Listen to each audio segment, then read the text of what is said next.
Hello friends, I'm Ashley Michelle. Welcome back to my channel, Ascending with Ashley. If you're new here, we talk all things about spiritual wellness, physical fitness, and fashion, right? So you might know me from a little show called 90 Day Fiance. I also am on a weight loss journey. I've lost over 120 pounds. And I like gym aesthetic, gym clothes, gym wear, and we are on a journey. We're on a journey right now to say farewell to the FUPA, baby. This is episode 2 of saying farewell to my FUPA. This is a journey of us lowering our body fat percentage. This is about body recomposition, which is essentially when you turn fat into muscle. So you can hear the little pitter patter. That's Rico Suave. Rico Suave, want to say hi? Come here, boo. Come. Look at this nugget. Oh, thank you. So we're saying farewell to my FUPA. We're on this journey of losing body fat. I'm training a lot right now. I'm also a personal trainer. If you're interested in working with me virtually, the application is down below in the show notes. Don't forget to subscribe. We're on the road to 1,000 subscribers and we are literally almost there. We are so close, friends. So hit that subscribe button. But anyways, if you didn't see episode 1, make sure you go check that out, okay? Of saying farewell to my FUPA. We are going over my second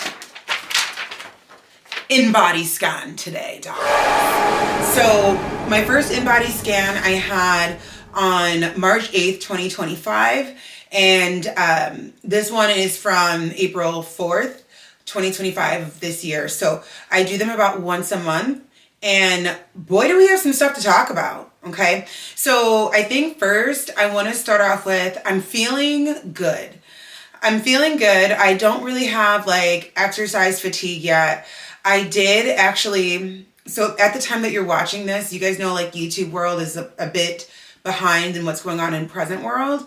I injured my back just a little tiny bit doing RDLs, Romanian deadlifts with the barbell.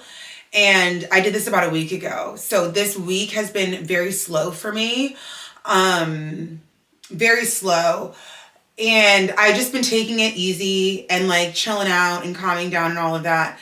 And also too, this weekend, you know, I guess what I'll say is the honey and I had a bit of a rough patch, just like marital stuff and all of that. And I found myself emotionally eating this weekend, like trying to eat my feelings. I totally found that happening. And also being discouraged because of my back, because I felt like I couldn't go as hard as I wanted to, because I was like, I didn't want to make it worse, you know? And it was also a full moon this past weekend. And I also track my period around the moon. So my period is due to come any day now. And I don't know about you guys. Let me know down in the comments below. But I always get like famished the week before my period. I get hungry and horny. Those are like the 2 things that happen the week before my period. So all those things together, honestly, like full transparency, I made this channel to be transparent, led to a weekend of not being the most, I guess, accountable to myself when it came to my food choices. And you just have to keep on going, you know? If you guys want more on this topic, I will definitely like do a whole YouTube episode on like how to keep going if you know you didn't hit your macros, or you had a weekend full of takeout, or like I don't drink anymore, but like if you know you went out drinking all weekend and then like ate tacos at 2 a.m., you know, like stuff like that. Especially as summertime is coming in, we're gonna find ourselves feeling very challenged when it comes to the nutrition portion of our health and our bodies. And the nutrition portion is the meat and potatoes, right? We can go to the gym as much as we want, but if we aren't eating what we need to, we are literally redoing work that we've already done, you know? And then on top of that, how do you get back up without feeling guilty, right? You know, having that food guilt. and not trying to punish yourself by doing extra cardio and all of this stuff. So this is definitely something that I have been working on throughout my whole weight loss journey, and I'm still working on that, being good to myself, also to like allowing myself space to kind of fuck up, because I'm not in prep right now. I'm in prep, for those of you who don't know, is when you're preparing for a bodybuilding show. I'm more in lifestyle fitness right now, but I'm still on a cut, right? Like I'm still on a journey, because before anybody cuts me open to get rid of my FUPA, I want to be at my goal weight, which is 170. So, you know, what are we doing, right? But that's okay. Okay, so let's talk about my InBody Scan. Here's the stuff that you need to know. My body fat percentage went down. No!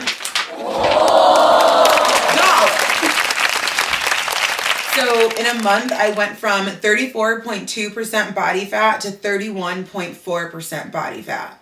So that's about 3%, which is amazing. And if you want to know the average, which I'm sure you do, the average when you're on a cut is 1 to 3%. So right there, darling, right there, which is amazing. I also lost weight. I went from 205.4 to 197.8. 205.4 to 197.8. So we are in Wonderland, babes. Now, this is really where the work comes in, because I've seen Wonderland before. If you've seen my YouTube videos on prepping for my last 2 bodybuilding shows last year, you'll know that I was 196 at my stage weight. That's the lightest I've ever been in my adult life, 196. And we got there, we hit it. And then I went into the reverse engineering part of bodybuilding, and I blew up to like 220. Then I got with my current coach that I have now, and coach got me down. He's been working with me since then, so he's got me down to 197.8. And I've had to do a lot of trusting the process with him, because he did change a lot of things around. So coach took away one of my leg days. He added an upper body day and took away one of my workout days in general. And he upped my carb intake. And he upped my food. He gave me more food. And I have just seen my body transform. And that's where the science comes in. You all want to be aware of who you're having coach you and guide you on your weight loss journey. You know, we are in the age of the fit influencer. And again, I don't mean to like talk any shade or anything like that to them. But what I'm getting at is like, are these people certified? Do they understand the science? Or are they cookie cuttering a program together for you that they think makes sense? You know, or are they giving you somebody else's program? We are in Pluto and Aquarius energy right now. Pluto entered Aquarius a little while back. If you follow astrology, you know, a lot of us were talking about it. And essentially what that means is what was done in the dark is going to come to the light. So, you know, the stuff happening with P. Diddy, the stuff happening with the Nickelodeon network, the stuff happening in our political system, the stuff happening with healthcare, like all of this in women's bodies, this is all done in the dark when it comes to the light type energy. You know, even fit influencers, I forget her name, but there was a fitness influencer who was sued for over $40,000 or $50,000. It could have been 400 or 500,000. I can't remember the story exactly, but she was somewhere down south, and she got in trouble for cookie cuttering people's programs. We're gonna keep seeing that. We're gonna keep seeing how people might be not telling the whole truth, that we admire, that we look up to. And I'm here for that. You know, I'm here for that energy. Let's be honest, you know.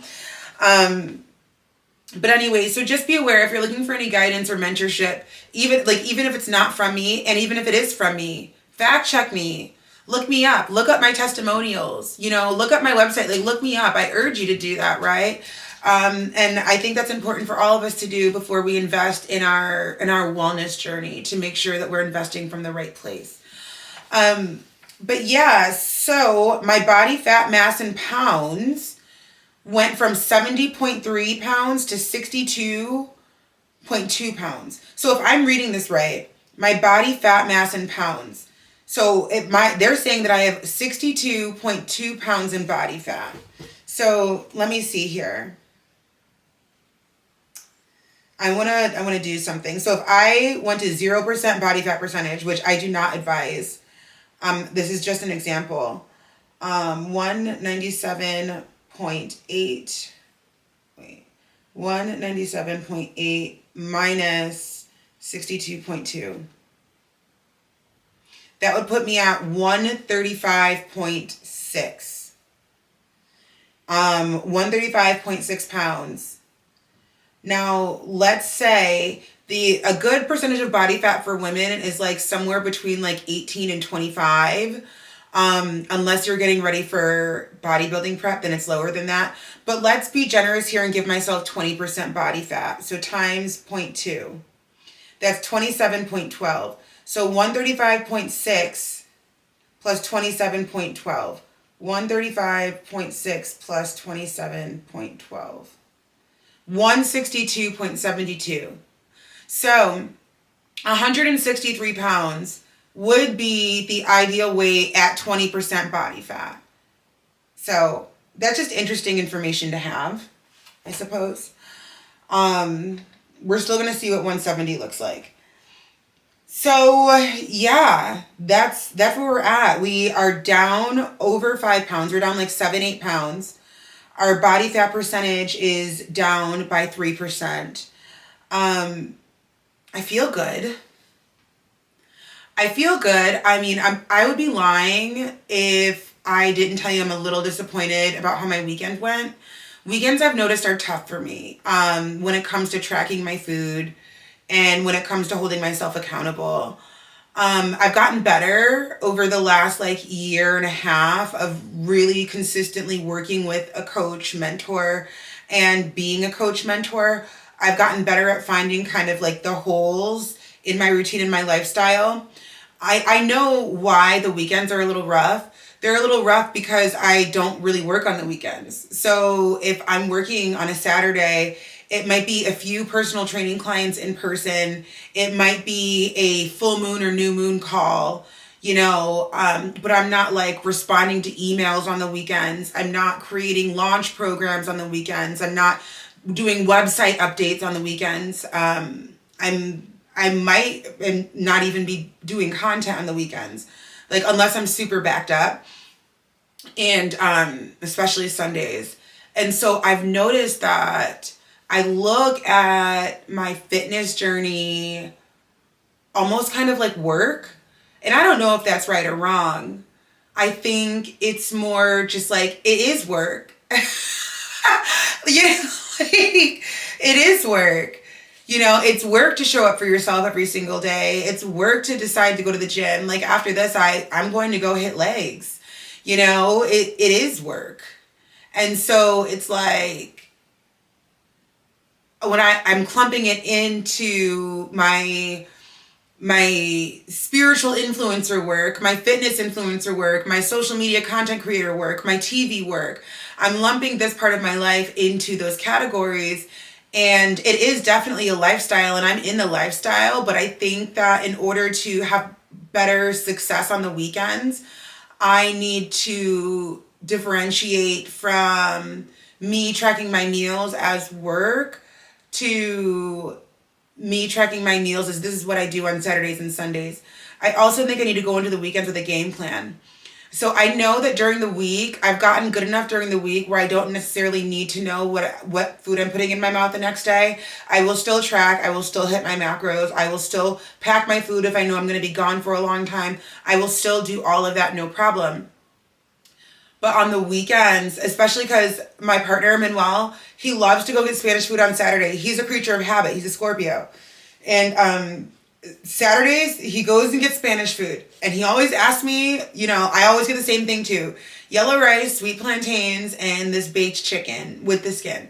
It's not the worst meal, but there's definitely better options because when you eat out, you are automatically forfeiting your opportunity to know exactly what sorts of food you're putting in your system, if that makes sense. And when you're on a cut, that information is vital. That information is Bible. The nutrition piece of everything is literally Bible. And so you're kind of ghetto rigging your macros whenever you eat out, for the most part. Because even if you do get the macros for whatever food you're eating, it's probably pretty high in fat. And there's so much there. Let me know down in the comments below if you want like a macro tutorial or something like that, and I'll create something for you. But I just need a better game plan for the weekend so that I know like Friday when I get done with all, because Fridays are notoriously my busiest days of the week. So when I get done on Friday night and I get home, what's the plan for dinner? What's the plan for Saturday morning? What's the plan for Sunday? I think being better at that is going to help with my long-term success. And obviously I've had long-term success, but for the goals that I have, I need to be more strict. And right now I'm at like 197. I'm like right there. And I don't want to see the 200s again. I'm done with that. No shade to anybody who's in the 200s club. Like I damn near pretty much am. There's no shade. Like our bodies, women's bodies drastically differ. So, and I love my body where she is right now. I love how I fit in clothes. I love how snatched my waist looks. I am obsessed with my body right now. Just for my goals, I just really want to see what 170 Ashley looks like. I want to see what 180 Ashley looks like. I want to see what 190 Ashley looks like. We are in new terrain. I haven't seen this. And so before I make an executive decision that maybe I prefer my body better at 200 or 210 or 190 or 175, I need to have all the information first. I need to know what I'm looking at. You know what I mean? And so that's what I'm going to do. That's what I'm going to do. But yeah, and I know I don't really look my weight. A lot of people have said that. Like at my heaviest at 320, they're like, you did not look that heavy. I do carry my weight well. I know that. And I know I'm very lucky to carry my weight well. So there's a good chance that 170 might look a little too thin for my frame. But let's see what happens, right? And see what we do. It's going to get hard now, friends. It's going to get hard. Because like I said, I'm 35 years old. My body has not seen these numbers ever as an adult. So my body right now is going to fight me. And that's why the nutrition piece is so important right now for where I'm at in my life. Because I'm getting older. I'm still young, but I am getting older. And as you get older, it gets harder to lose weight. And also, I am in new terrain. I'm looking at numbers I've never seen before. And the body, naturally, as it should, the body is a machine, is like, abort the mission. Like, one of these things is not like the other. This doesn't go here. What are we doing? Like, the body is just like freaking out. And so I know it's going to get harder. And so this is not the time to be making dumb decisions around food. Sorry if that sounds crass, but that's what it is. It's not the time to be making dumb decisions around food. But that's okay. I'm not going to, beat myself up about it. I'm going to take this in, and that's what I'm going to do. So, but yeah, that's what we got, friends. So let me know if you've done an InBody before. Let me know if you're curious about an InBody, what more you want to do, like what more you want to learn from InBody scans. And yeah, we will do our next episode in about a month's time and kind of see where we're at. We'll see how this weekend affected my numbers, right? That's going to be very curious. I have not looked at the scale. I don't think I'm going to until it's time for my next InBody. Just for my mental health, we did this on 4-5. So the next one we do is right around 5-5. So we'll see. We'll see. Amazing. Okay, my loves, let's go hit these legs. All right, friends. So we are starting this leg day with lunges. I'm doing 4 sets of walking lunges with a barbell on my back times 10. Okay, so there's 10 reps per 4 sets, and I'm going up in weight each time. Now for the next exercise, we are going into the hack squat. The hack squat is always a humbling experience. The hack squat targets your quads. So my feet are high up, they're farther apart, and you really just kind of want to brace yourself as you go down and make your way back up. So I did 4 sets of these, 8 to 10 reps per set. And let me tell you, I was dying after like the first set, but we got through it.